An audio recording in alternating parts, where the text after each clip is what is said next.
இயேசுவில் எனக்கு பிரியமான சகோதர சகோதரிகளே, இன்று ஆண்டின் பொது காலத்தின் 13ஆம் வாரம் சனிக்கிழமையில் நாம் இருக்கின்றோம்.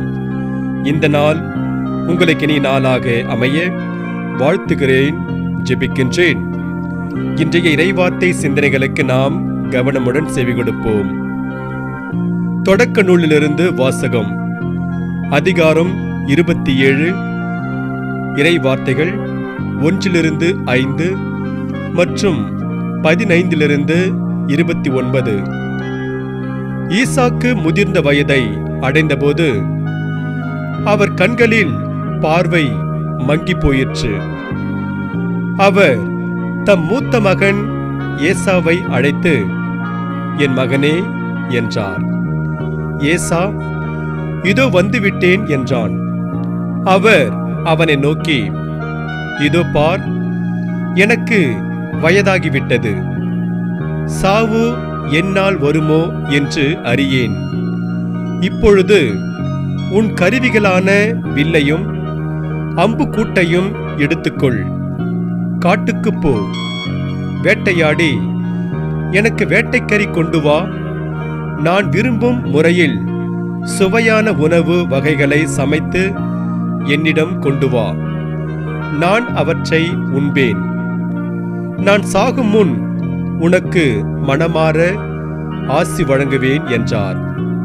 ஈசாக்கு தன் மகன் ஏசாவிடம் பேசியதை ரெபேக்கா கேட்டுக்கொண்டிருந்தார். வேட்டையாடி வேட்டைக்கறி கொண்டு வருமாறு ஏசா காட்டிற்கு புறப்பட்டவுடன் ரெபேக்கா தம்முடன் வீட்டில் வைத்திருந்த தம் மூத்த மகன் ஏசாவின் உடைகளில் சிறந்தவற்றை தம் இளைய மகன் யாக்கோப்புக்கு உடுத்துவித்தார். அவன் கைகளையும் மிருதுவான கழுதையும் வெள்ளாட்டு குட்டிகளின் தோலால் மூடினார். அவர் சுவையான உணவு வகைகளையும் தாம் சுட்ட அப்பங்களையும் தன் மகன் யாக்கோபின் கையில் கொடுத்தார். அவனும் அவற்றை தன் தந்தையிடம் எடுத்து சென்று, அப்பா என்று அழைத்தான். அவர் மறுமொழியாக, ஆம் மகனே, நீ எந்த மகன் என்று கேட்க, யாக்கோபு தன் தந்தையிடம், நான் தான் உங்கள் தலைப்பேரான ஏசா, நீங்கள் சொன்னவாறு செய்திருக்கிறேன். எழுந்து உட்கார்ந்து என் வேட்டை பதார்த்தங்களை உண்டு மனமாற எனக்கு ஆசி வழங்குங்கள் என்றான். ஈசாக்கு தன் மகனை நோக்கி, மகனே, இது உனக்கு இவ்வளவு விரைவில் எப்படி அகப்பட்டது என்று கேட்க, அவன், உம் கடவுளாகிய ஆண்டவரால் தான் எனக்கு இது நிகழ்ந்தது என்றான். ஈசாக்கு யாக்கோப்பிடம், மகனே, அருகில் வா, நீ உண்மையிலேயே என் மகன் ஏசாதானா என்று நான் உன்னை தடவி பார்த்து தெரிந்து கொள்வேன் என்றார். யாக்கோபு தன் தந்தை அருகில் வந்தான்.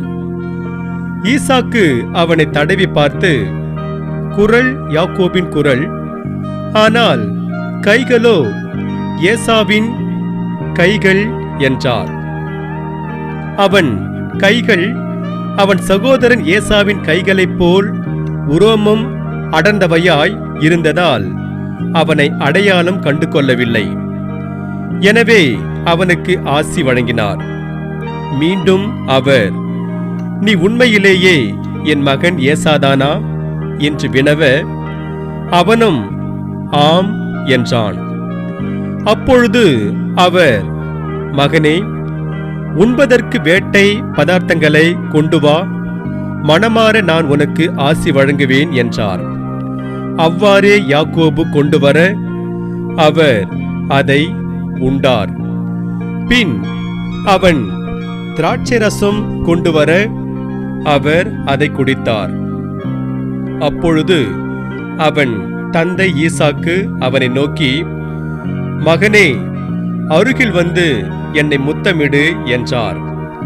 அவனும் அருகில் போய் அவரை முத்தமிட, ஈசாக்கு அவன் அணிந்திருந்த ஆடைகளின் நறுமணத்தை முகர்ந்து ஆசி வழங்கி உரைத்தது இதுவே: இதோ என் மகனிடமிருந்து எழும்பும் நறுமணம் ஆண்டவரின் ஆசி பெற்ற விளை நிலத்தின் வாசனையாம்.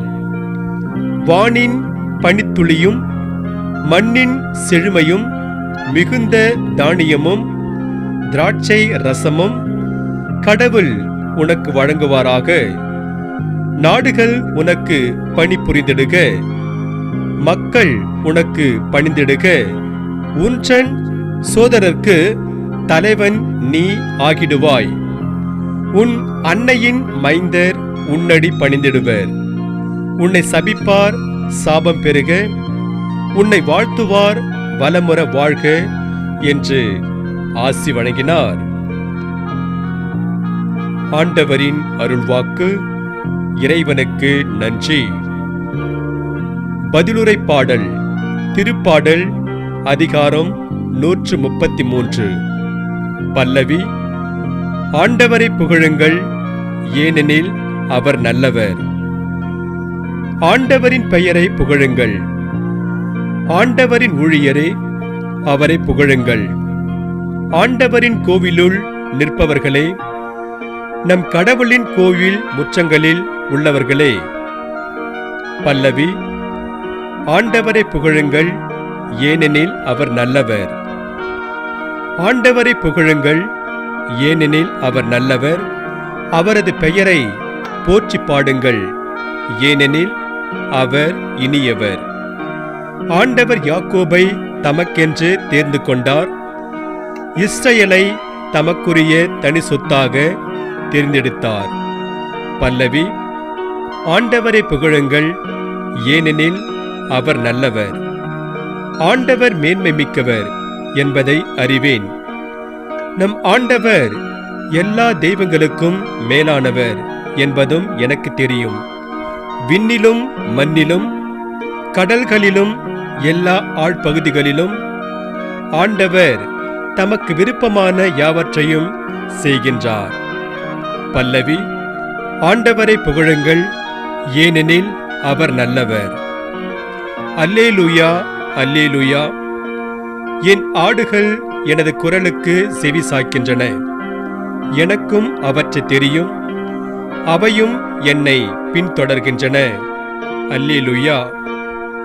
ஆண்டவரே, நற்செய்தியை தகுந்த விதத்தில் எடுத்து சொல்ல என் உள்ளத்தையும் உதட்டையும் தூய்மையாக்கும். ஆண்டவர் உங்களோடு இருப்பாராக, உம் ஆன்மாவோடும் இருப்பாராக.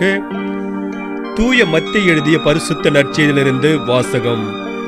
ஆண்டவரே, மாட்சி உமக்கே.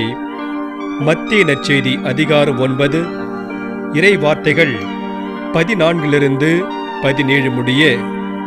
அக்காலத்தில் யோவானின் சீடர் இயேசுவிட வந்து, நாங்களும் பரிசேயரும் அதிகமாக நோன்பு இருக்க உம்முடைய சீடர்கள் ஏன் நோன்பிருப்பதில்லை என்றனர். அதற்கு இயேசு அவர்களை நோக்கி, மணமகன் தங்களோடு இருக்கும் வரை மண விருந்தினர்கள் துக்கம் கொண்டாட முடியுமா? மணமகன் அவர்களை விட்டு பிரிய வேண்டிய காலம் வரும். அப்பொழுது அவர்களும் நோன்பிருப்பார்கள். மேலும் எவரும் பழைய ஆடையில் புதிய துணியை ஒட்டு போடுவதில்லை. ஏனெனில் அந்த ஒட்டு ஆடையை கிழித்துவிடும், கிழிச்சலும் பெரிதாகும். அதுபோல பழைய தோற்பைகளில் புதிய திராட்சை மதுவை ஊற்றி வைப்பதில்லை. ஊற்றி வைத்தால் தோற்பைகள் வெடிக்கும், மதுவும் சிந்தி போகும், தோற்பைகளும் பாழாகும்.